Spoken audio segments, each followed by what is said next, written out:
Get ready for the countdown. 10, 9, 8, 7, 6, 5, 4, 3, 2, 1, 0. Assalamualaikum warahmatullahi wabarakatuh. Perkenalkan, nama saya Abdul Sofyan Setiawan dari SMK Negeri 1 Warongasem. Dalam hal ini saya akan menyampaikan terkait dengan identifikasi kendaraan Toyota Rush dalam rangka memenuhi tugas akhir terkait dengan kegiatan PPG Angkatan 3 di LPTK UNY tahun 2020. Di sini nantinya saya akan menunjukkan terkait dengan sensor-sensor, terus juga ada ECU dan juga aktuator yang ada pada Toyota Rush yang ada di belakang saya. Untuk lebih jelasnya terkait dengan sensor-sensor apa saja yang ada di dalam Toyota Rush tersebut, nanti akan saya tunjukkan satu persatu.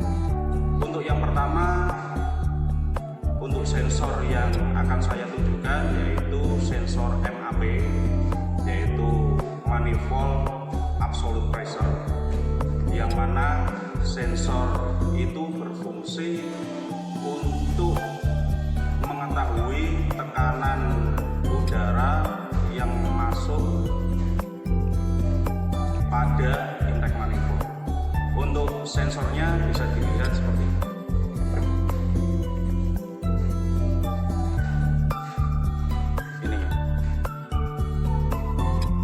Sensor MAP yang ada pada kendaraan ini bisa dilihat. Adapun untuk sensor yang berikutnya yaitu sensor IATS ataupun intake air temperature sensor yang berfungsi untuk mengetahui temperatur pada filter ataupun di box udara. Nah, untuk sensornya sendiri letaknya seperti ini.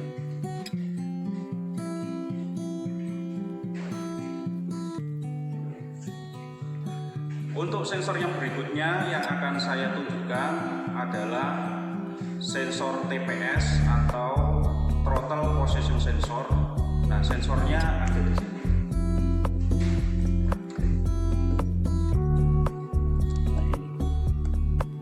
Bisa terlihat ya, untuk sensornya ini memang agak sedikit ke dalam.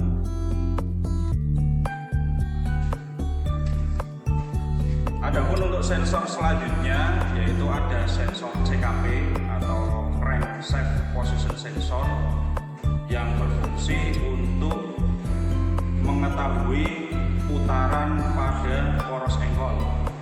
Untuk sensornya ada di bawah sini.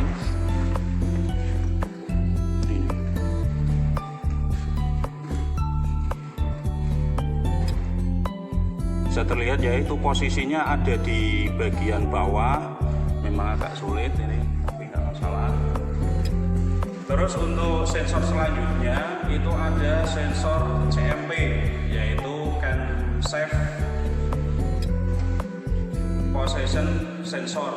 Itu letaknya ada di belakang engine ini di bawah sana, cuman memang tidak bisa terlihat karena letaknya yang cukup sulit.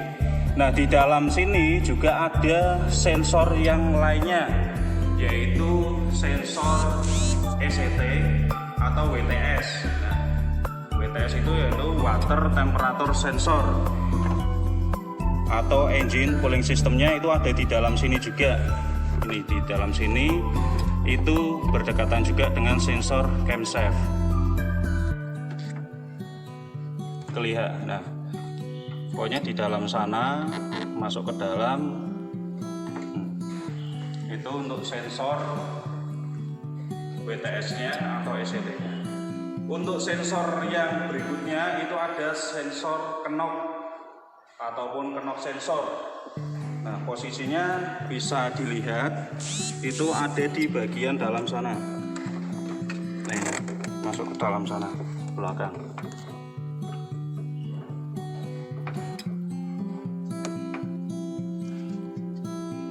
Itu sensornya ada di bagian bawah dan sulit dijangkau.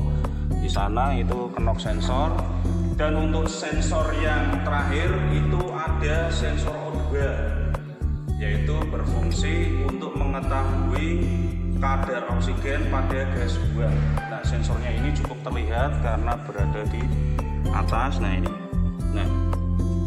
ini sensor soketnya, ini O2-nya nantinya dideteksi melalui sensor ini.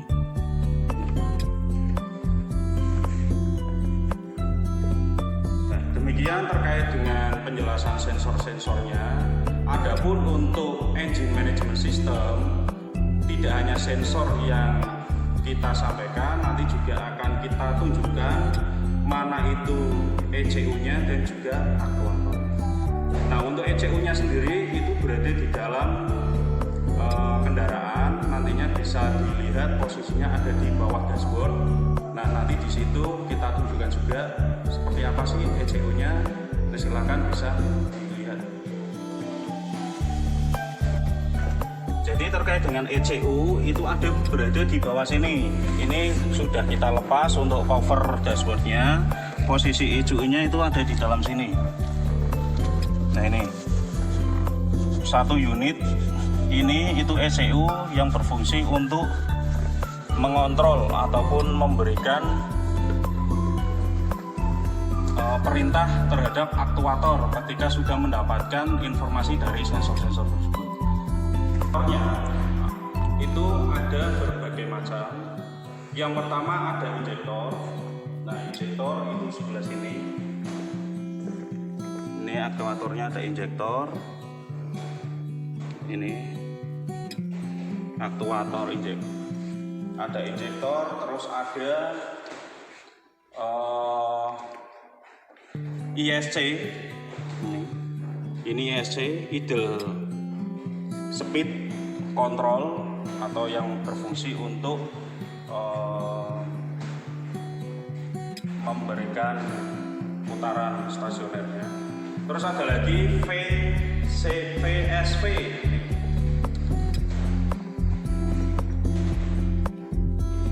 Vacuum switching valve. Ini namanya VSV. Terus ada lagi OCV. Nah, ini aktuatornya namanya OCV atau oil control valve. Nah, di samping itu juga ada lagi aktuator yang berhubungan dengan pengapian atau koilnya, itu ada di sini.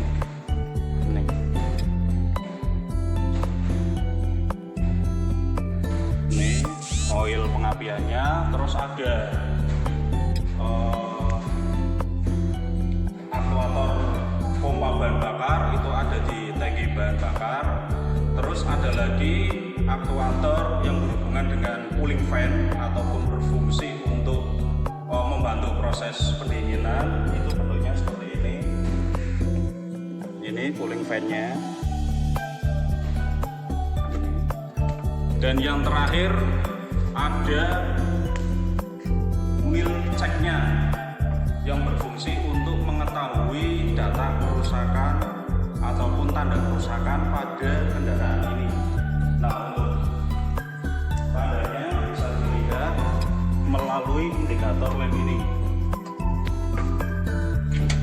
Nah, di sini menunjukkan adanya indikator mil lemnya, yang mana ketika ini dalam kondisi menyala seperti ini berarti menunjukkan kalau adanya kerusakan. Tapi kalau misalkan tidak menyala berarti menunjukkan tidak adanya kerusakan ketika posisi kendaraan dihidupkan. Coba kita hidupkan.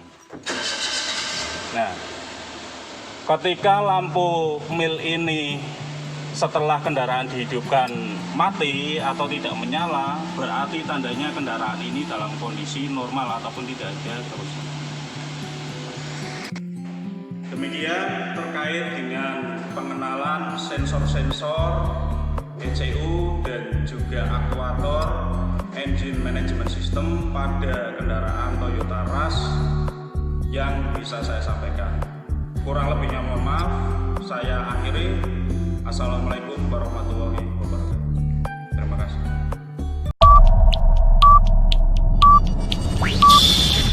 Ten, nine, eight, seven, six, five, four, three, two, one, zero.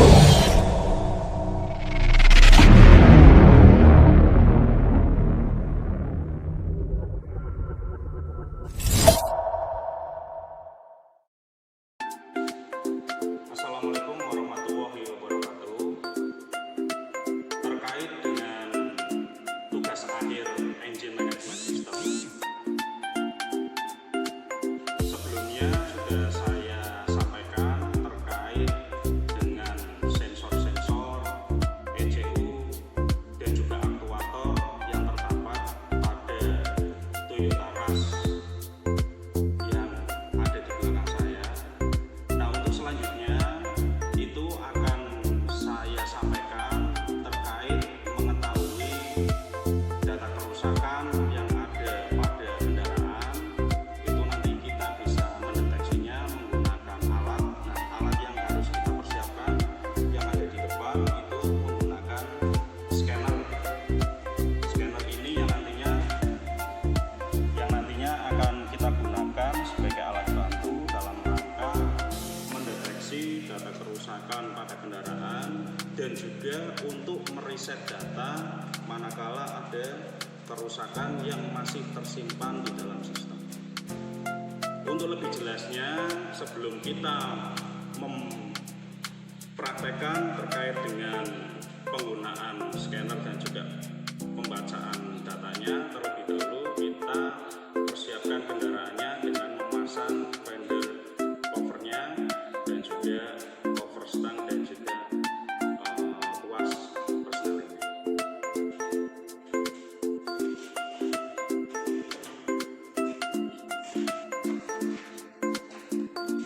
Terlebih dahulu kita pasang fender cover yang ada di bagian depan kendaraan.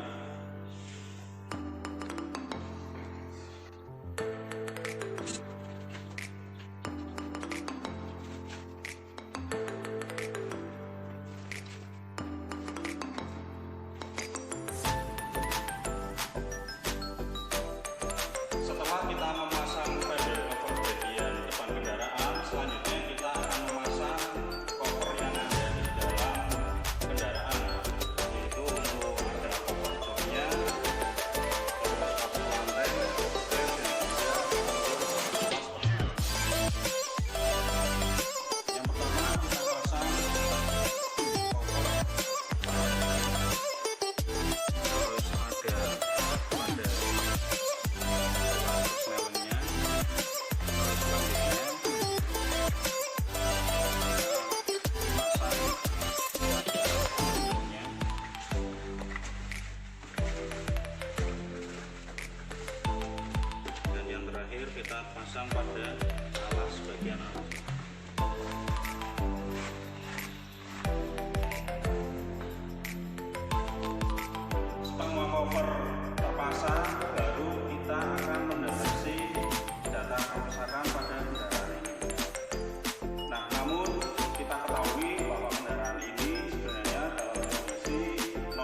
Setelah itu kita bisa memilih diagnosis ini, karena ada beberapa pilihan.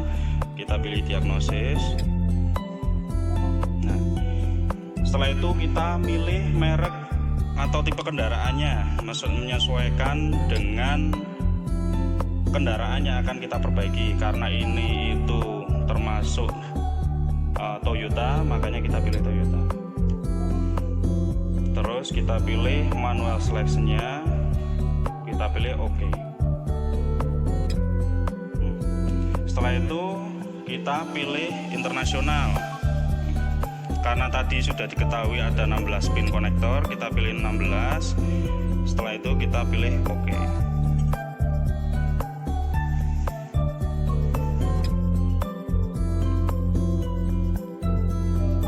Kita pilih OK.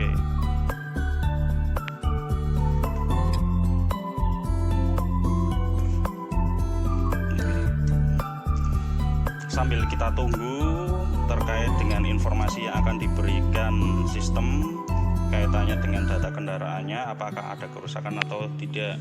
Kalau misalkan tidak ada kerusakan, berarti nanti data pembacaan yang ada itu tidak menunjukkan muncul tanda kerusakan pada sensor. Kita tunggu terlebih dahulu.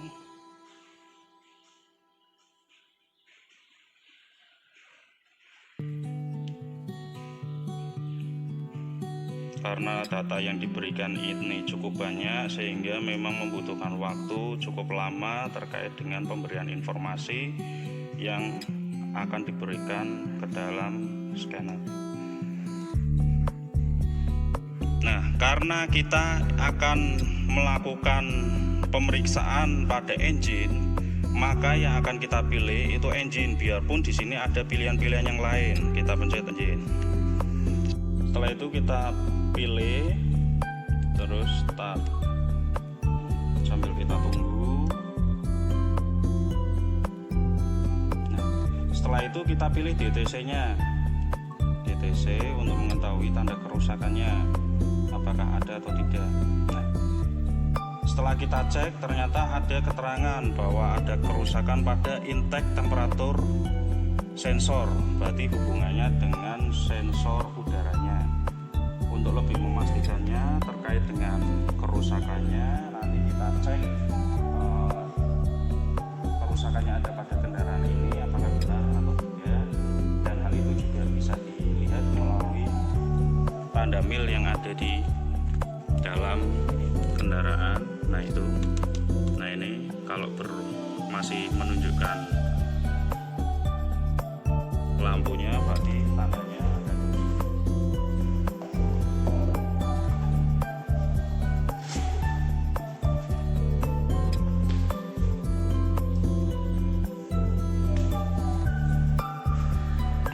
Tadi di scanner menunjukkan adanya kerusakan pada intake air temperaturnya atau IAT-nya. Kita bisa cek kondisi soketnya atau kondisi kabelnya atau kondisi dari sensornya itu sendiri atau mengalami kerusakan atau tidak. Tapi karena di kendaraan ini memang kita sengaja untuk melakukan trouble, kita bisa melihat bahwa ternyata soketnya itu posisinya terlepas. Ini soket IAT-nya itu posisinya terlepas, sehingga kita harus melakukan proses perbaikan terlebih dahulu.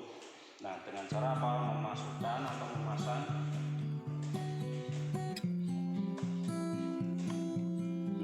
memasang IAT-nya sampai benar-benar terpasang. Baru kita melanjutkan untuk pemeriksaannya.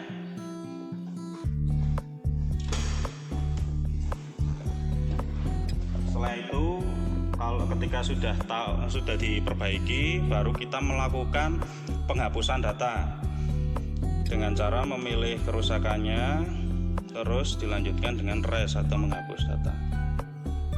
Ini kita diminta untuk memperbaiki, kalau setelah memperbaiki baru Oke. Nah, penghapusan data ini akan berhasil manakala kita sudah melakukan proses perbaikan. Tapi manakala tidak melakukan proses perbaikan, biarpun dihapus, maka data akan tetap tersimpan. Nah, untuk memastikan data itu benar-benar terhapus apa tidak, kita coba ulangi lagi terkait dengan diagnosanya. Kita pilih DTC-nya.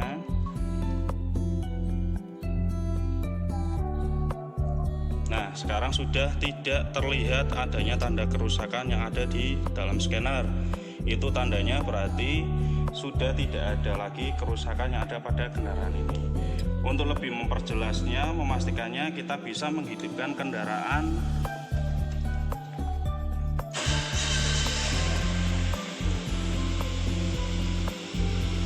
Nah, itu bisa terlihat terkait dengan indikator milnya sudah tidak menunjukkan nyala warnanya, baru tandanya normal.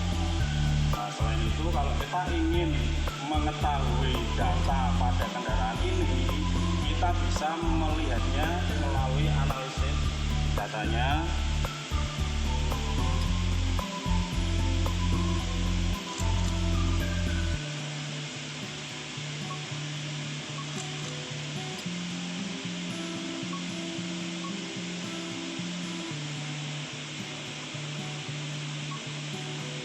Ini ya, kita lihat data analisisnya, kita lihat sambil kita tunggu.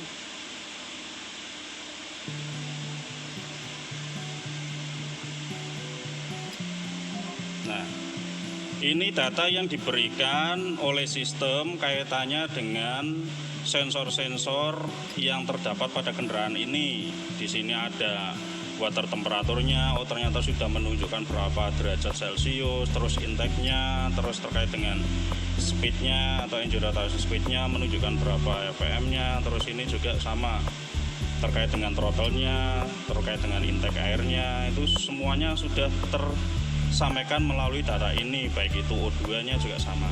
Nah, kenapa di TP kok masih 0%? Karena kendaraan ini belum melakukan pembukaan pada throttle. Nah, throttle itu membuka manakala ketika kita menginjak pedal gas. Untuk lebih memastikannya, kita bisa lihat, kita coba injak gasnya. Nah, ini throttle sudah membuka sampai 5%, 6%. Nah, menyesuaikan dengan seberapa besar pembukaan throttle mengikuti dari seberapa kita menekan pedal gas. Nah, itu demikian terkait dengan pemeriksaan sensor yang ada pada kendaraan ini.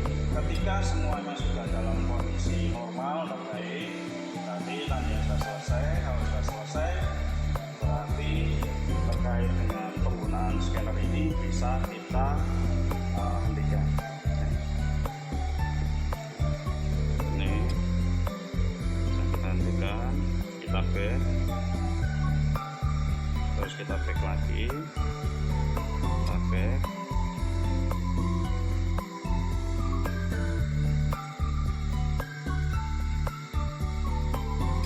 Kita exit ya, karena kita sudah selesai menggunakan exit.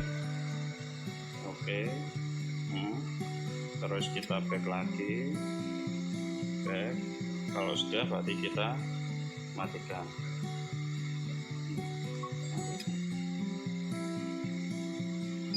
Nah, setelah alat scanner kita matikan, selanjutnya kendaraan juga kita matikan.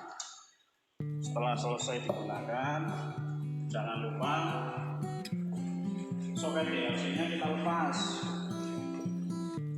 Soket DLC-nya kita lepas, kita posisikan lagi kembali ke tempatnya, termasuk juga